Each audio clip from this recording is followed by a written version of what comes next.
Hi, everyone. Welcome to the Moneyverse Show.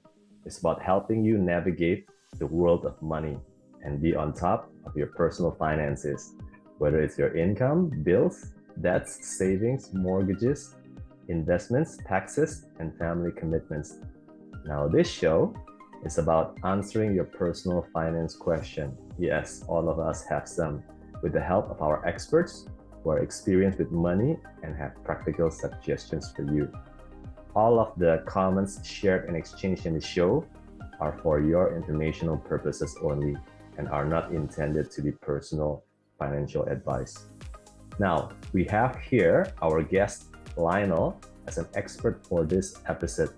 He's not a financial planner, investment advisor, or personal banker, but he's an asset owner who has handled over US $3 billion of real and financial assets. Wow, including in the US, of course. He comes from a humble background where he wasn't born wealthy, but he worked himself into money over the last 20 years, starting as an employee, like most all of us, and finally able to retire by age 40 as an ultra high net worth individual. A lot of us are aspiring to be like him. He speaks the language of money locally and internationally as a personal finance expert with a better foundation, which is a private foundation delivering personal finance education to over 10 million people around the world, including the US, UK, Australia, through its Moneyverse content and program. Some you'll be enjoying today. He's also a partner of Invest United, a private investment holdings and family office with global interest in real and financial assets. Now, who we have here is Coby, our guest today, a sophomore at McGill University, majoring in economics with a minor in psychology. He's trying to find better ways to manage and grow his money as a college student. Now, Coby, I'll pass the floor to you. I have so many questions as a student, and I'm sure many people watching the podcast also have many questions. However, my question today is, how can students make what limited money we have work better for us? Thanks for the question, Kobe. Okay, so with the limited time that we have, I'm just trying to think of a couple of practical ways that we can actually be able to help you and other college students. I'm sure where you come from, where you are right now, alongside many of your college students, you're probably doing some part-time work. So I would say that one of the first ways that you can make money work better for you is to find part-time work that will allow you to actually earn better. So any part-time work that not just piques your interests, it doesn't just help in terms of what you're doing in your studies, but allows you to make some extra bucks as well, whether that's actually work that you're able to do on-site somewhere or virtually. And I think that's with what we have right now in terms of access to the internet, with a lot of work actually going virtual, there are opportunities for you and also fellow students to actually tap the virtual work space versus just looking at work that's actually live either around your campus or in the towns around your campus. So that probably would be a first step that I would look at in terms of trying to make more money. And then, once you've got that extra buck, how can you actually be able to make it work better for you? So Kobe, I mean, like on a month-to-month basis, would you be able to put aside, say, like $5? Yeah, definitely $5. Right. So that's affordable, right? So most other friends of yours would be able to afford $5, right? Just to put aside and not I would use assume it, right? so, yeah. Right. So, like, let's say now if you had an extra $5, what normally would you and your friends be using that $5 for? Me personally, I'd buy 2 Reese's bars, but some of my other friends might beg to differ. That's me personally. Yeah, right. So you would be basically using your $5 to indulge yourself, right? Maybe it's a Starbucks latte or it's a candy bar. So one thing that we can do with that $5, and make it work better for us is to look at actually saving it.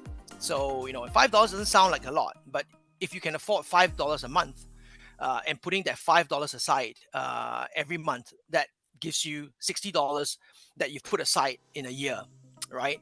So, and if you actually allow that money to sit in a savings account and it actually compounds.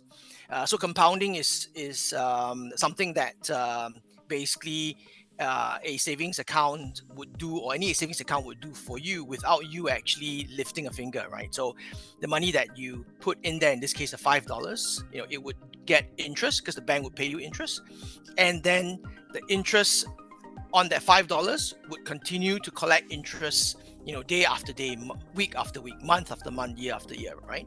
So to make it a little bit more practical, right? Let's do a quick search on which bank accounts are available, just an example, and what the interest rates are. So I'm just looking, on a quick search right now, and I'm seeing Peak Bank, right? So Peak Bank is giving 5.33%. Fulbright Bank is giving 5.3%. Genius Bank is giving 5.25%. These are just examples, right? I'm not saying that you go bank with these guys, but just to get an idea of the current interest on a savings account. So I also noted that these savings accounts have minimum a $0 minimum. So meaning that you don't have to actually put a lot of money in there to open the account, and you don't have to actually put in a lot of money on an ongoing basis to maintain those accounts, right? So we're looking at just a simple savings account, zero minimum, zero balance, and let's take an average of 5%. So if we take 5%, 5% and $5, so $5 at 5% on a monthly basis, just put it through a simple calculator with compound interest, and let's say we put it there, and forget about it for 15 years. So Coby, how old are you right now, if you don't mind me asking? I'm 20. 20. I'm Okay, 20. so in 15 years you'll be 35, right? So that's still young. So at 35 years old, without doing anything except just putting aside the $5 that you don't spend on some Reese bars at 5% interest, you're gonna get approximately about $1,300 in that savings account. So that's gonna buy you a lot of Reese bars just for not really doing much, right? And you can afford $5. Yeah. Okay, so that would be a simple, painless, easy way for anyone in college who has an extra $5. Just put that aside. It doesn't sound like a lot at the end of 15 years. $1,300 is not a huge sum, but it's $1,300 that you would not have otherwise if you actually didn't do anything about it, right? And the most important thing is that, number one, you've actually allowed your money to work better for you. Plus, you don't have to lift much of a finger to actually get that $1,300, except just making sure that you put $5 into that savings account every month. That's it, right? So less one Reese chocolate or less one Starbucks latte, right? Yeah. So I mean that would be Probably one easy way as well. Yes, that's right. Yeah. So I mean another way would be if you're working and you have to pay tax anyway, right? So even if you're working part-time, so there's still a small amount of tax. It might be worthwhile to actually open an individual retirement account. So that would be another way that you could actually make your money work better for you. Of course, then the conversation would be: can I just use the example of $5? Do I just put in $5 every month, and do I then have to put in a lump sum? So I guess my own take on it is that if you're looking at making your money work better for you through that individual retirement account or IRA, then you're better off just collecting that $5 into a small sum, probably about $100, and then just put that $100 into the IRA as a start. Or if you can, then collect that into a bigger sum like $1,000, and then just put that into the IRA at one go. So if you did that, again, that would allow your money to actually grow in value without you having to do very much. So again, if we just looked at what interest and the compounding effect will be on an IRA. So we just again take the same 5%. We've got $1,000 that you use to open the IRA.